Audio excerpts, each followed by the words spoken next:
how do we facilitate relations between the community and the vulnerable families so as to extend support and resources for such families. So what we're trying to do here, right, is pretty much an application service that charitable organizations can utilize to allow the public to donate and deliver, and also provide services and resources to vulnerable families or beneficiaries affiliated with those organizations that want to use this service. So the process is extremely simple.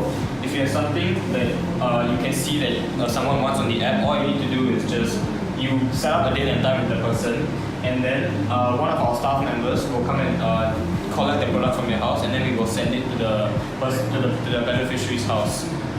All that needs to be done is to make sure that the beneficiary and the sender are aware of the timing and date on that particular day, and that's all.